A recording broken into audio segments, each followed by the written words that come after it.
The day my wife moved into our new home should have been a happy, peaceful milestone. But thanks to the HOA and one particular woman who seems to think she runs the entire neighborhood, turned into something straight out of a movie. We had barely unpacked a few boxes when a white SUV rolled up, and out stepped the infamous HOA Karen, clipboard in hand. Sunglasses on like she was about to interrogate someone on a crime scene. Her issue? My wife, apparently. Apparently, according to Karen, my wife didn't look like she belonged here, and must be squatting in the home we own outright. She didn't ask questions, just went straight to calling the cops. Said she was doing her duty to protect the neighborhood. My wife, who had just returned from deployment, stood there quietly while Karen paced around, throwing glances like she was waiting for backup. But when the officer showed up, what happened next froze Karen right in her tracks. The second my wife calmly reached into her wallet and showed them her active duty military ID, everything changed. The officers stood a little straighter. Karen, on the other hand, looked like she wanted to disappear. But that wasn't even the most surprising part. What happened after the cops left turned everything on its head. You won't believe how deep this HOA drama goes. How my wife's quiet strength revealed something Karen never expected. Trust me, this story is just getting started. Around things are about to get interesting. After the cops left, Karen didn't say a word. She just stormed off, mumbling something about following up with the board.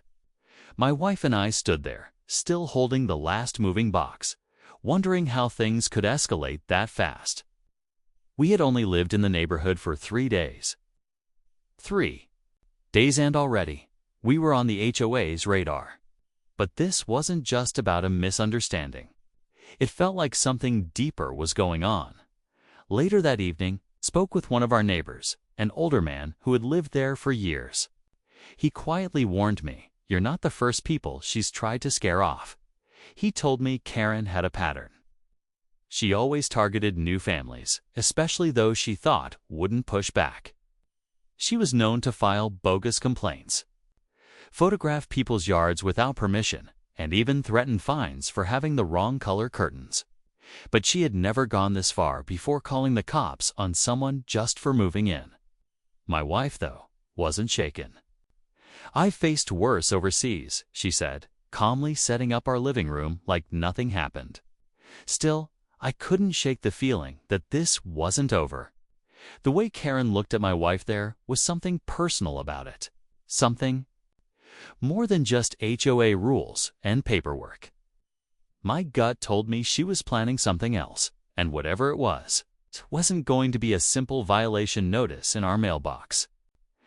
This felt bigger, and it was only the beginning. A few days passed, and things started to get weird. We began receiving friendly reminders from the HOA warnings about trash cans not being brought in on time, a flower bed that didn't meet community standards, and even a complaint about my wife's military boots sitting on the porch. It was obvious these weren't random inspections. Karen was watching us. Every time we stepped outside, we'd catch her peeking through her blinds or conveniently walking her dog by our property, phone in hand. Then came the surprise HOA meeting. Notice slipped under our door, handwritten, not mailed. It wasn't even an official meeting. It was labeled an urgent discussion regarding new residents and community security. The language was vague, but the message was clear. This was about us. What really got under my skin was how some of the other neighbors started acting distant. The friendly waves and small talk turned into quick glances and closed doors. Karen was stirring something behind the scenes. It wasn't just about power, she wanted control. And for some reason, my wife's presence challenged that. Meanwhile, my wife stayed calm. She focused on settling into the house, unpacking her medals, arranging photos from her deployments, and making the place feel like home. But I could tell then. She felt the tension rising. One night she said, "This isn't about me being new. It's about me not fitting her idea of who belongs here. And just like that, the fight wasn't just over HOA rules anymore. It had become something personal. Things hit a boiling point the following weekend. My wife and I were unloading the last few boxes from the truck, mostly books, old uniforms, framed certificates, things that had been in storage while she was deployed. She carried a large plastic bin toward the house, still in her fatigues, from morning reserve duty, when Karen marched right over. No hesitation, no greeting. Just that fake HOA smile and a clipboard in hand.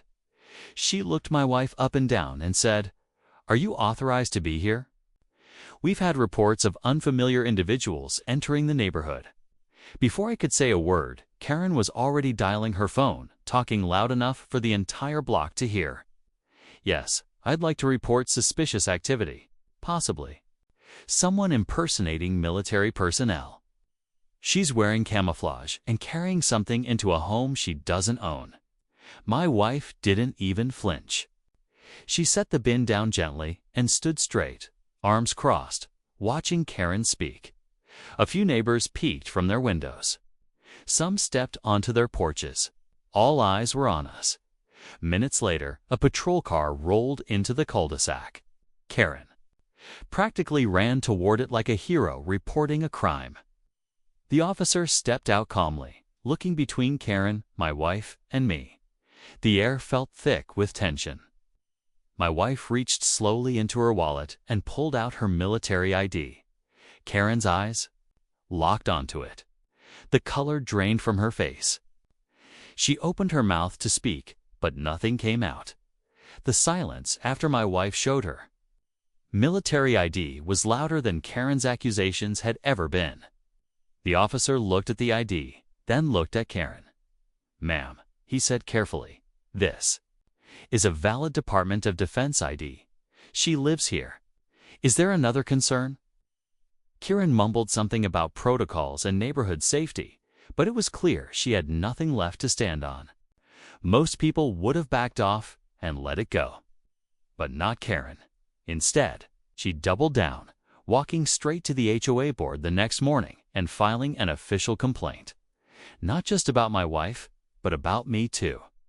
She claimed we were aggressive, hostile, and non-compliant with HOA standards.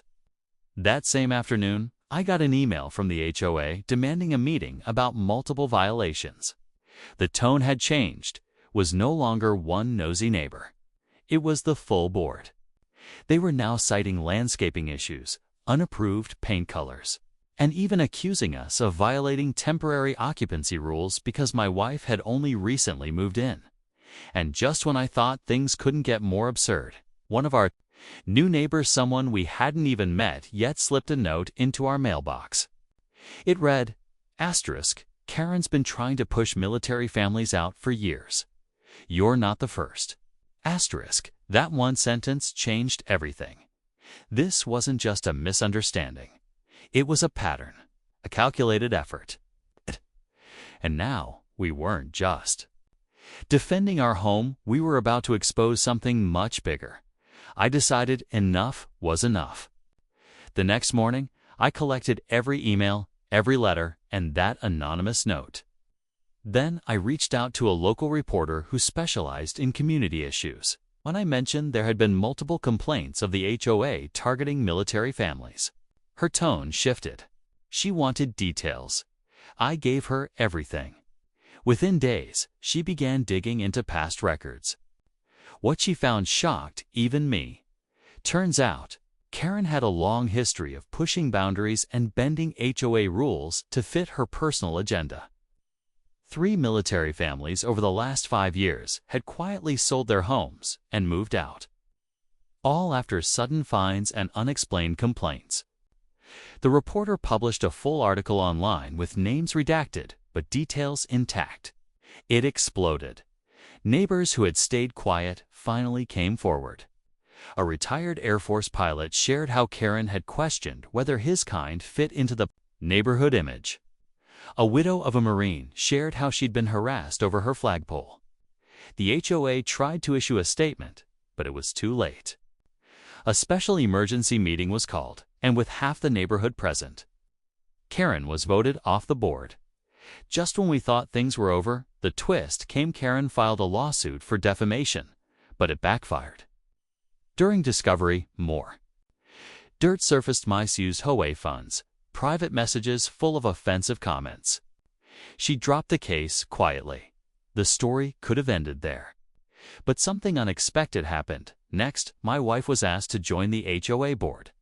At first, my wife laughed at the idea of joining the HOA board, after everything we'd been through. She wasn't sure she wanted anything to do with it. But after some thought and encouragement from neighbors, she agreed. Not out of revenge, but because she wanted to change things for the better. Her first act was simple but powerful. She made sure every veteran and active duty's family in the community felt seen and supported. Flags were welcomed, yard signs weren't policed, and complaints had to be backed with real evidence, not just someone's personal bias. Neighbors began connecting again. People who had kept their distance before now waved, stopped to chat, even offered help when they saw someone struggling. The sense of community, the real kind, not the one hidden behind HOA rules, finally started to grow. My wife's presence on the board reminded everyone that service, respect, and unity meant more than a perfectly trimmed hedge.